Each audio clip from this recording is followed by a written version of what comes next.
So we're here with Dr. Drew today. He is giving a presentation tonight, and now you've come to Chico in previous years, I've heard. So what makes you decide to come back? I'm invited. Invited. What makes you guys decide to invite me? That's really the bigger question in my mind.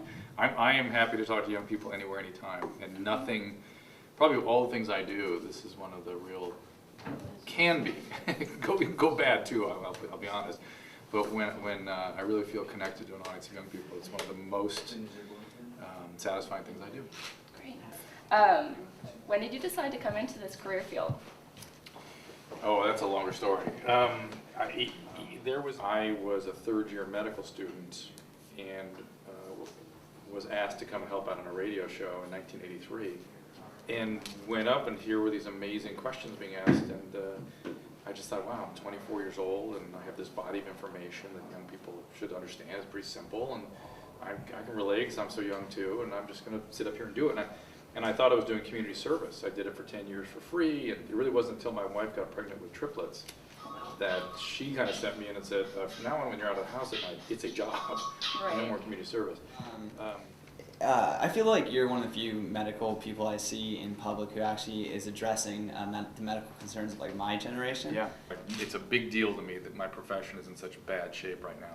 It's a big deal to me that my peers are giving drugs to my drug addict patients and they are dying. It's a mess. But the system is a mess. It's not the doctors that are the problem. It's not the nurses that are the problem. The system is just such a mess.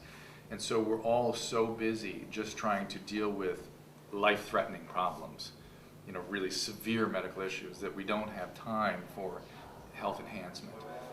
And it's hard to come from, you know, sitting in a general internal medicine practice and shifting over and talking to young people. It's a pretty substantial epistemological divide. And so instead, what fills the void for you guys is pop culture and crazy magazines and things that are just worthless. And there's nobody really driving the ship. So you have to be careful. What has been your favorite TV show to work on? My favorite is Celebrity Rehab. You know, my most, I don't want to say satisfying, most important for me is the most. Why is that? Because it's doing exactly what I wanted it to do, is to teach people about the condition of our time, which, you know, is addiction. Could you explain that, like, real quick? Well, I mean, you know, something like, you know, depends on what data you read, something like 80% of outpatient psychiatric visits have a concomitant diagnosis of chemical dependency, okay?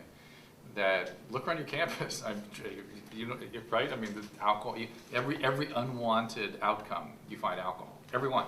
Whether it's an assault or an unwanted sexual contact or a pregnancy or an STD, you find alcohol every time.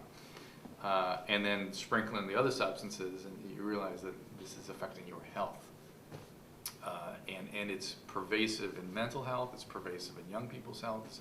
It's, you know, it's the thing that's killing young people, and that's what kills you guys, right? It's surpassing everything. Pharmaceutical deaths and polysubstance deaths. So, you know, it's so pervasive, and when you practice general medicine, you see it everywhere. That's what I'm talking about. And is there anything else you'd want our readers to know? Just how grateful I am to be able to come here and talk to you and do the work I do, have my health and have my family. I'm just a grateful person, and I wish that to each of you, that if you really find the work that you want to do, you create it. It's a pretty satisfying thing.